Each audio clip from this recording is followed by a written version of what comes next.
Hi hello welcome back to home like Telugu channel. ఇవాళ home made గీ చేస్తున్నామండి.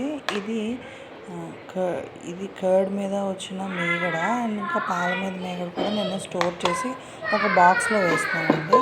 ఇది ఒక 15 days నుంచి నేను కలెక్ట్ చేస్తున్నాను. దీని ఇప్పుడు మనం గీగా రెడీ చేసుకుందాం. దీనికి నెయ్యి కావడానికి మిక్సీ జార్లోని ఈ మీగడని తీసుకొని మనం మిక్సీ వేసుకోవాలండి. కొంచెం వాటర్ పోసుకొని మిక్సీ వేసుకున్నాక ఇలా బటర్ వస్తుందండి, వెన్న. దీన్ని బాల్స్లో చేసుకొని వాటర్లో వేసుకోవాలి.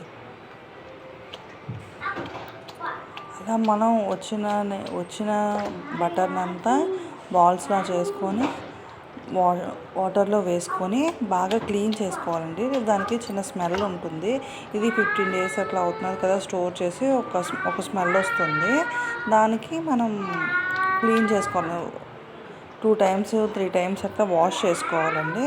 నీట్గా వాష్ చేసుకోవాలి. అలా నేను మొత్తం ఈ బాక్స్లో ఉన్న మీగడనంతా మొత్తం మిక్సీ చేసి వెనంతా తీసానండి. తీసి ఇప్పుడు నేను వాష్ చేస్తున్నాను. ఇప్పుడు హోమ్ మేడ్ గీ చేసుకోవడం చాలా సింపుల్ అండి. బయట బాగా ఆర్టిఫిషియల్గా అన్ని కెమికల్స్ వేసి బాగా కల్తీ అవుతున్నాయి కదా. ఆర్టిఫిషియల్గా కొనుక్కునే కన్నా మనం ఇంట్లో ప్రిపేర్ చేసుకోవడం బెటర్ అండి. మొత్తం నేను బాక్స్ అంతా చేశానండి. నెక్స్ట్ ఈ లెఫ్ట్ ఈ వాటర్ ఉంటుంది కదండి, దాన్ని నాకు ఏం చేయాలో మరి నెక్స్ట్ తెలియదండి. నేనైతే బకెట్లో వేసుకొని బయట ఉంచేస్తాను. లేదంటే మొక్కలుగానే వేసుకోవచ్చండి. అలా నేను 2 times వాష్ చేసుకున్న వాటర్ని మొత్తం బకెట్లో కలెక్ట్ చేసుకొని బయట పారేస్తున్నానండి. నెక్స్ట్ దీన్ని మనం స్టవ్ ఆన్ చేసుకొని స్టవ్ మీద కాచుకోవాలండి. మీకు బటర్ వరకే రెసిపీ కావాలంటే ఇక్కడితో స్కిప్ చేసేయచ్చు. ఇది దాని నెక్స్ట్ ప్రాసెస్ అండి. దీన్ని కరిగించాక నెయ్యి అవుతుంది. దీనికిలో నేను తమలపాకులు ఉన్నాయండి నా దగ్గర. ఒక 3 తీసుకున్నాను. 3 తీసుకొని వాటిని కట్ చేసి ఈ బటర్లో వేసాను. దీంతోపాటు కొంచెం మెంతులు, ఒక 1/2 spoon మెంతులు కూడా వేస్తే నెయ్యి మంచి స్మెల్, మంచి కలర్ కూడా వస్తుందండి. బాగా మరగాలండి. మనం తిప్పుతూ ఉండాలి. ఫస్ట్లో కొంచెం తిప్పకపోయినా పర్లేదు, కానీ ఇంకా అలా దగ్గర పడుతున్న కొలది కలర్ మారుతుంది. చూడండి, ఇప్పుడు కలర్ మారింది కదా. ఇంకా అలా కొంచెం డార్క్ కలర్ అవుతుంది. మన దగ్గరగా వస్తున్నప్పుడు మనిషిని దగ్గరగా ఉండి మొత్తం తిప్పుతూ ఉండాలండి. అది వెంటనే కలర్, లేదంటే ఒక మాడిపోయినట్టు అయిపోతుందండి.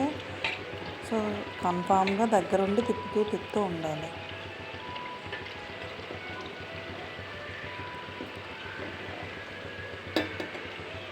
మొత్తం అయ్యాక బబుల్స్ ఫామ్ అయిందండి. చూడండి, ఇంకా నెయ్యి అయిపోయినట్టు. కలర్ చూసారా, కనబడుతుంది కదా తేడా. ఫస్ట్లో వైట్గా ఉండేది, ఇప్పుడు బాగా రెడ్ కాదండి, ఎల్లో కలర్ వచ్చి డార్క్ ఎల్లో, ఇంకా బ్రౌన్ టైప్ వచ్చేస్తూ ఉంటుంది. పిల్లలకి గట్రా ఇలా ఇంట్లో చేసుకున్నది పెడితే చాలా మంచిదండి. చిన్నపిల్లలు గట్రా ఉన్న వాళ్ళకి, చిన్నపిల్లలే కాదండి, మనం తిన్న మంచిదే.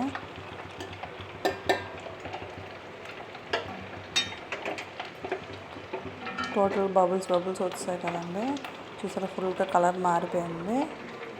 ఇది బాగా పోసుగా కడుతుందండి ఈ నెయ్యి. ఈ షాప్లో అన్నట్టు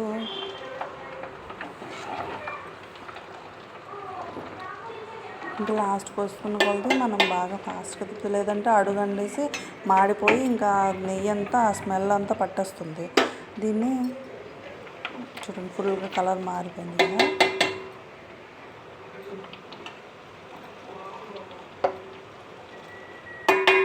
దీన్ని ఇంకా స్టవ్ ఇంకా ఆపేయచ్చండి. ఆపేసి క్లోజ్ చేసి చల్లారాక ఒక గాజు సీసాలో కిందకైనా స్టోర్ చేసుకోవచ్చు. ఇంకా లాస్ట్లో అడుగున ఒక మడ్డిలా ఉంటుందండి, దాన్ని మనం ఫిల్టర్ చేసుకోవాలి. ఒక స్ట్రైనర్ తీసుకొని, టీ స్ట్రైనర్ ఉంటుంది కదండి, ఆ టీ స్ట్రైనర్ తోటి మనం ఫిల్టర్ చేసేసుకుంటే ఆ డస్ట్ అంతా గిన్నెలో ఉండిపోతుంది. నెయ్యి అంతా మనం వాడుకోవచ్చండి.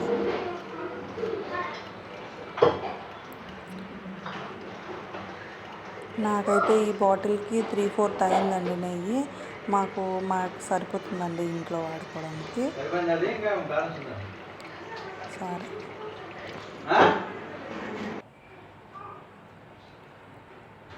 ఓకేనండి. అయితే థ్యాంక్ యూ అండి, థ్యాంక్ యూ సో మచ్.